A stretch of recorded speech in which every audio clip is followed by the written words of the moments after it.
बल्लभाधीश कीजिए। कल अपन ने जो श्लोक किए, तीन श्लोक शायद किए अपन ने, 8, 9 और 10। 10वें को आधो अपन ने छोड़ो है, नहीं 12वां श्लोक अपन को चल रहा है। 10, 11 और 12वां श्लोक चल रहे है। और वहां में बीच में श्री गोसाई जी ने टिप्पणी जी में जो खुलासा कियो है नाम शब्द को, वाके ऊपर अपन को कल वर्णन चल रहा था कि ठाकुर जी के नाम गुण सु संबंधित है, और वो गुण पहले से ही प्रकट है, और वाके अनुसार ही ठाकुर जी के नाम भी प्रकट है पहले से ही। जैसे लौकिक लोगन के नाम सांकेतिक होवे और कोई कोई नाम रख दियो, तो वह हिसाब से ठाकुर जी के नाम ऐसे नहीं होंगे, वो अव्यवहारिक, यानी वो प्राकृत नहीं। जैसे आप प्राकृत नहीं है, आपको स्वरूप प्राकृत नहीं है, वैसे ही आपको नाम भी प्राकृत नहीं है। वो भी आपके नाम और रूप दोनों ही आनंद देवे वाले हैं, और दोनों ही परिपूर्ण है। जैसो रूप आनंद देगो वैसो ही नाम भी आनंद देवे, या तो नामी और नाम यानी रूप और नाम दोनों एक ही है, या में कोई भेद नहीं है। वाकई में जो कल मैंने जो उदाहरण दिए थे, तो दीदी ने समझाया कि नहीं ये चीज गलत है, कि अंश और अंशी में भेद है, क्योंकि अंशी के पास जो है वो सब अंश के पास नहीं है। जैसे धर्मी के पास सब कुछ सारे धर्म है, लेकिन जीव के पास सब धर्म नहीं है। या सो भगवान और भक्त में मतलब भेद बतावे, जीव और भगवान में भेद बतावे, कि जैसे ठाकुर जी के पास 6 ऐश्वर्य हैं, सॉरी 6 धर्म हैं, तो जीव के पास तो नहीं हो। ठाकुर जी जीव को कोई एक ही धर्म देवे, कोई को ऐश्वर्य दियो, कोई को वीर्य पराक्रम दियो, कोई को श्री दी, कोई को ज्ञान दियो, कोई को वैराग्य दियो, कोई को यश बढ़ायो। कोई के अंदर दो दो धर्म भी होवे, कोई को ऐश्वर्य भी हो, कोई को यश भी होवे, कोई के पास श्री भी होवे, तो कोई के पास ज्ञान भी होवे, दोनों चीज भी हो सके। तो मतलब कि जो भी है जीव के पास 6 धर्म नहीं हुए, यासु धर्मी और धर्म में भेद है, तो वो अलग स्वरूप हो जाए दोनों। लेकिन नामी और नाम वो दोनों एक ही स्वरूप हैं, ये भी नहीं। तो धर्मी और धर्म भी वो एक ही है, लेकिन अंश और अंशी एक नहीं है, बस इतना सही फर्क है। अच्छा, धर्मी और धर्म एक ही है, अंश और अंशी एक नहीं है, बराबर। अंश तो हमेशा दासत्व को धारण करके रेवे, तो वो मतलब एक बुझा है। और हाँ हाँ, जो धर्म तो ठाकुर जी के अंदर ही रहेंगे हमेशा, तो ही तो वो भगवान कहवाएंगे, तो वो धर्म तो ठाकुर जी के अंदर हमेशा रहे ही है। धर्म धर्मी एक है, नाम और नामी एक है। अच्छा, समझ में आई सबन तू? नामी और नाम एक है, और धर्म और धर्मी भी एक है, लेकिन अंश अंशी सु अलग हुए हैं। मतलब अंशी को स्वरूप अलग है, और अंश के अंदर जैसे बताइए आपने के दासत्व वो होवे, तभी तो मतलब वो रस धारण कर सके। दासत्व आएगो, दीनता आएगी, तभी वो रस को धारण कर सके। ऐसो है, दासत्व ही स्त्री भाव भयो ना। मतलब अंशी कौन है? अंश जैसे सूरज को गोला हुआ है, वो अंशी, वहां में से किरण निकली तो वो अंश है। हाँ, मतलब सूरज आपके की अंदर इतनी अंशी जितनी सामर्थ्य नहीं है। हाँ, अंशी अंशी जैसी सामर्थ कहाँ से होएगी, क्योंकि वो हाँ अंश है। अंश छोटा होवे और अंशी बड़ो होवे, यूं जैसे सूरज की किरण होवे तो हमें कितनी हाँ प्रकाश को हो, लेकिन सूरज तो बड़ो है यूं। आई बात समझ में आ गई? हाँ, आई तो है, पर अभी मैं थोड़ा को समझा नहीं सक रही हूँ। हाँ, मतलब मतलब मैं अंशी बड़ो होवे। जैसे अब कोई वस्तु में से अपन ने भले थोड़ो छोटो सो टुकड़ा निकाल दिया, पर बाकी सामर्थ्य इतनी सी होगी, वह प्रकाश वाके सामर्थ्य में कमी आ जाएगी, तो वापस जैसे यमुना जल में से अपन ने थोड़ा सा यमुना जल निकाल लियो, फिर वो सब जगह घूमतो रहो, फिर वापस जब यमुना जी में पधरा है, तो फिर वो जैसे सारे हते बाके अंदर, जैसे गंगा जी सर्व दोषाणाम गुण दोषादिमना गंगा ते निरूप्य प्रापी चाहिए वही। गंगा जी में जैसे वापिस सब वस्तु डाल दी तो गंगा जी वत हो गई, वह प्रकार से फिर जीव अशुद्ध तो तो वो शुद्ध हो जावे जब गंगा जी के अंदर। ऐसे ही जब वो सर्व समर्पण कर देवे जगत को, अपने अपने आप को, ठाकुर जी को, अंश को, स्वयं को दास मान लेवे, दासत्व भाव को प्राप्त हो जावे, तब वो फिर शुद्ध हो जावे। अभी आपको और अंशी समझना बड़ो है, पड़ेगा अंश तुमको। छोटो है, ये समझ में नहीं आया तेरे को? यानी समझ में यूं तो आ गयो, पर फिर भी एकदम जो दृढ़ रीत से आना चाहिए ना, अभी वो दृढ़ नहीं भयो यो। थोड़ी कंफ्यूजन हो रही है अभी भी। जैसे मतलब नामी और नाम। सूर्य और किरण, सूर्य और किरण में हाँ जैसे हाँ, सूर्य और। किरण तो अंश है ना, यूं हाँ किरण वो यूं तो आई। समझ में आ गई, वो समझ में आ गई, पर जैसे बताया कि नामी मतलब रूप, और नाम मतलब हम्म, आप भगवत नाम, तो वो रूप और नाम को सामर्थ्य मतलब एक ही हो गया ना। एक ही है। वो दोनों वो चीज समझ में आ गई, तो फिर मैंने ये उदाहरण दिए, तो ये उदाहरण गलत हो गया यहाँ के साथ में, अंश और अंशी को। ये हाँ, यहाँ के साथ में उदाहरण देने गलत है, तो ये मतलब धर्म और वो। धर्मी को उदाहरण दियो ना, कि धर्म अलग है और धर्मी अलग है, तो ऐसा नहीं है। और अंशी हाँ, भी यूं एक प्रकार से अलग नहीं है। अंश सु ए अंशी सु अंश अलग अंशी नहीं से है। अंश अलग नहीं है, हाँ। परंतु वो का है कि वाकू ठाकुर जी की इच्छा से आपने अलग करो है यूं। हम्म, अपनी इच्छा से आपने हमें सु सत और चित रखे हैं, और आनंद को अपने आप में ही रखो है आपने। या सु वो ढूंढतो रहे, क्योंकि जो वस्तु जब में नहीं होवे तो वो वाकू ढूंढे यूं। हम्म।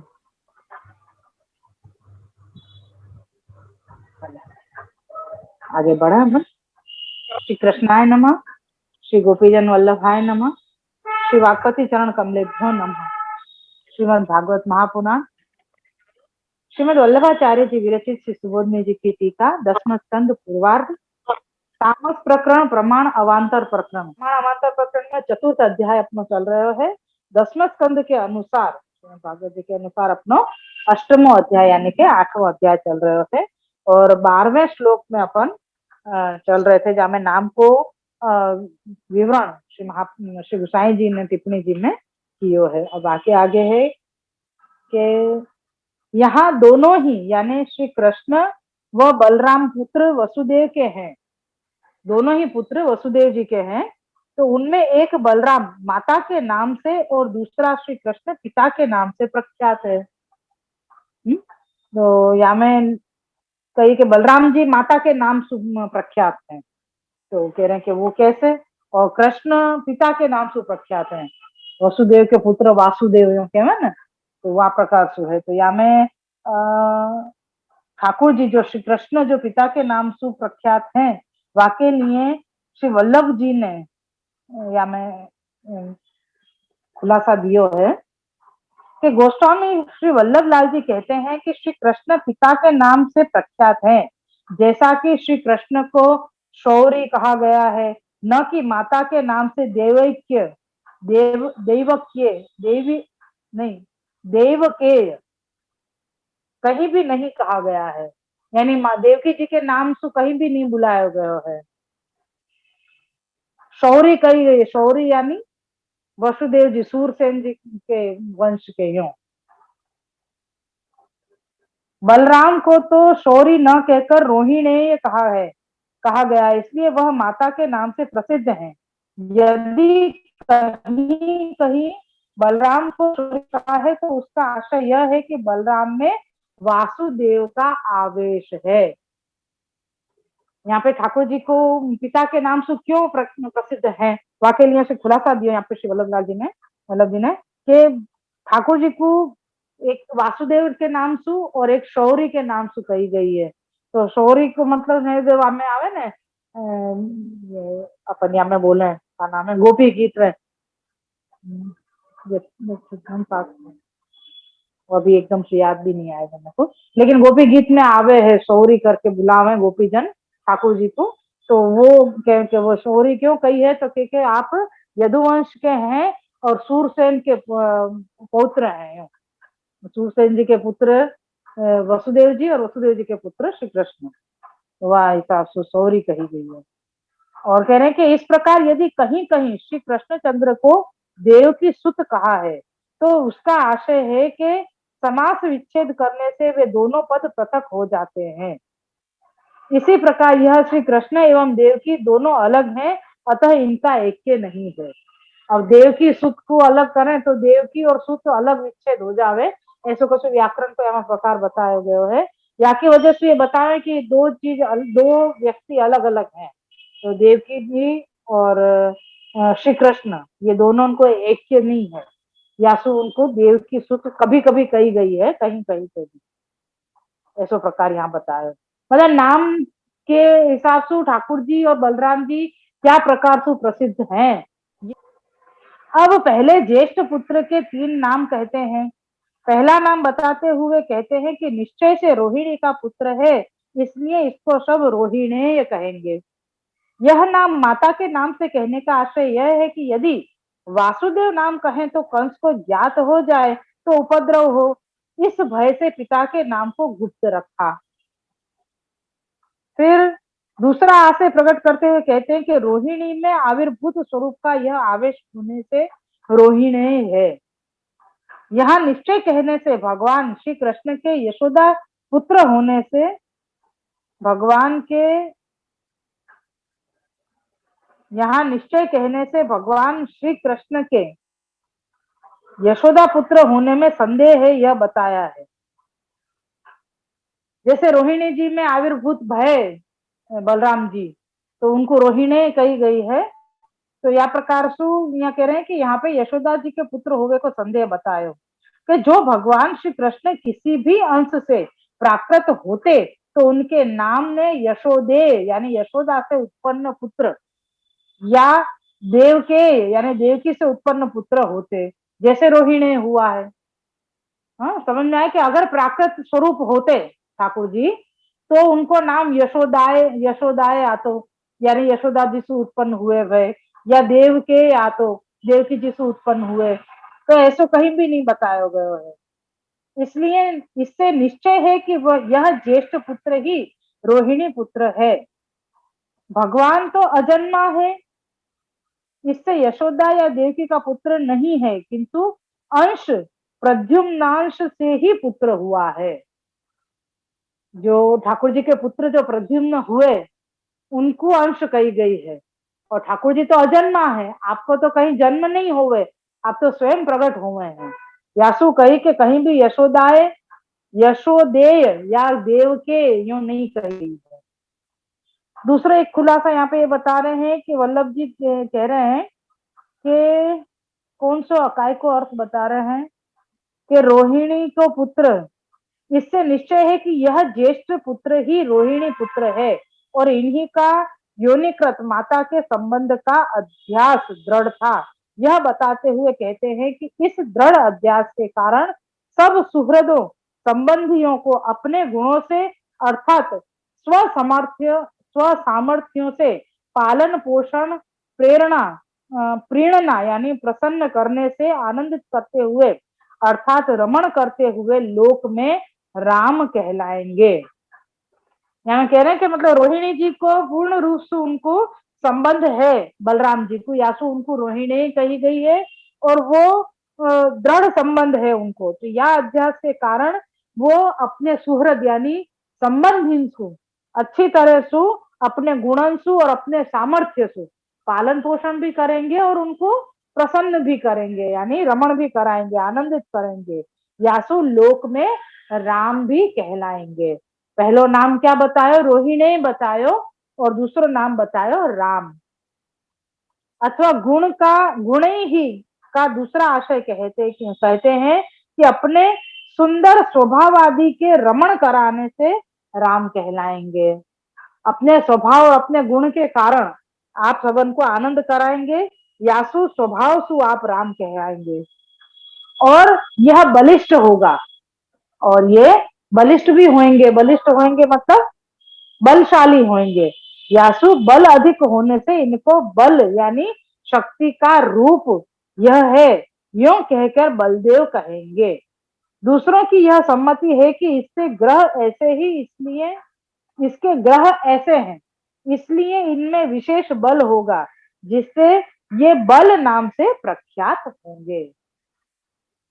यहाँ पे बलराम जी के 3 नाम दिए, वहां में ये खुलासा कियो के जैसे बलराम जी को नाम पहले तो रोहिणे बतायो, तो कि ये रोहिणे नाम तो माता के नाम शू प्रसिद्ध भयो, तो कह रहे थे दूसरो पुत्र भी वसुदेव जी को है, तो ठाकुर जी तो उनको नाम क्यों अपने माता से के नाम से प्रसिद्ध नहीं भयो, तो कह रहे हैं कि नहीं वो नाम पिता के नाम से प्रसिद्ध भय ठाकुर जी, तो कौन से नाम से, तो के वासुदेव नाम से, तो क्या ऐसा क्यों भयो, तो कह रहे हैं कि यहाँ पे जैसे जा प्रकार से रोहिणी जी सु दृढ़ संबंध, अध्यास को जो दृढ़ संबंध है बलराम जी को, ऐसो कृष्ण को यानी कि ठाकुर जी को न यशोदा जी सु है और न देवकी जी सु है।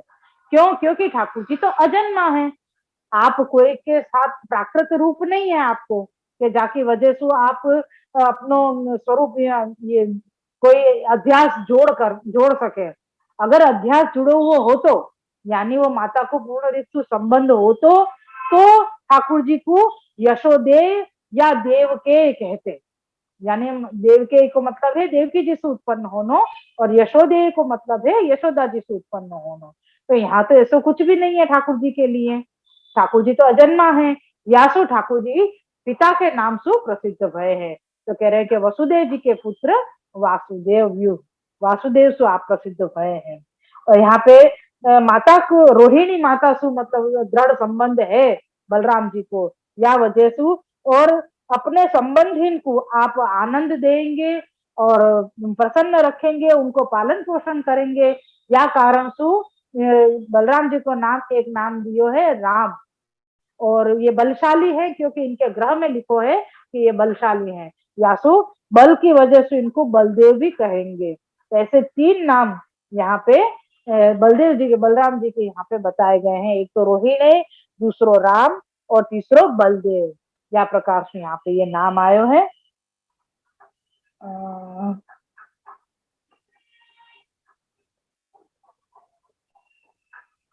या में वो एक खुलासा दियो है श्री वल्लभ जी ने वापिस शू के जैसे ये कही कि रोहिणी जी को संबंध है तो के कैसो दृढ़ संबंध को क्यों कही, तो कह रहे हैं कि रोहिणी जी ने गर्भ धारण किया, गर्भ में बलराम जी आए हैं और फिर ऐसे महासु प्रकट भय हैं, तो यासु उनको दृढ़ संबंध है, लेकिन ठाकुर जी न देवकी जी के गर्भ में पधारे हैं और न ही यशोदा जी के गर्भ में, आप तो स्वयं प्रकट भय हैं और आप अजन्मा है, यासु यहाँ पे वसुदेव सु ही आविष्ट भय, अपन ने जो कि जन्म प्रकरण लियो नहीं है, बाकी जन्म प्रकरण में सबसे पहले ये बताया गया है कि ठाकुर जी ने वसुदेव जी के हृदय में अपने स्वरूप को पधरायो, और वो जो स्वरूप हृदय में वसुदेव जी के हृदय में पधरायो, वहां सु ही वसुदेव जी ने अपने हृदय में सु देवकी जी के हृदय में पधरायो, न कि जठर में मतलब कि गर्भ में नहीं पधरायो,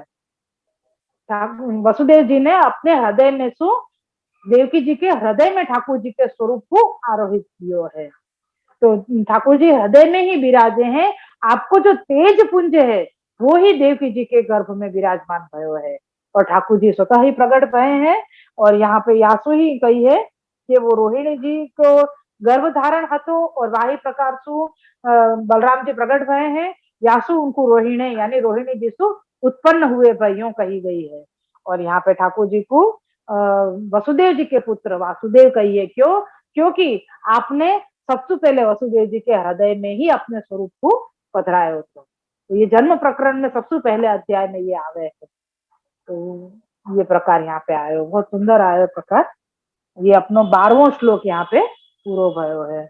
श्री वल्लभाधीश की जय। आज इतना ही रखेंगे अपन, बता रहा है वैसे ये अभी पूरे हो जाए वाले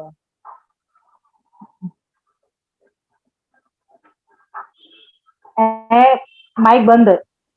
हाँ, तीनों नामन को बहुत सुंदर आयो। अब हाँ मेरे को वो है कि वैष्णव लोग जैसे कल मैंने थोड़ा सा बताया था कि भाई मुंडन संस्कार जब तक नहीं होवे तब तक बालक के में, फिर नाम और गुण को के योग के अनुसार ही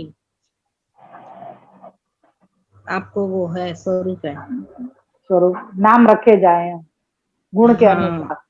गुण के अनुसार, परंतु जो सामान्य हो वो नहीं।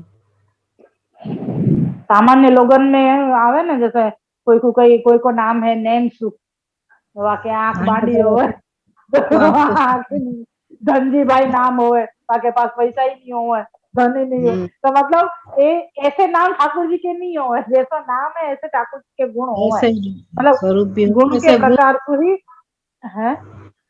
ऐसे गुण भी हुए, ऐसे स्वरूप भी हुए। हाँ, ऐसे गुण भी होवे और ऐसे स्वरूप भी होवे। रूप और तो भगवान से अलग नहीं है, किंतु भगवत स्वरूप ही है। नामी और नाम एक ही है, धर्म और धर्मी एक ही है, परंतु अंश अंशी एक नहीं।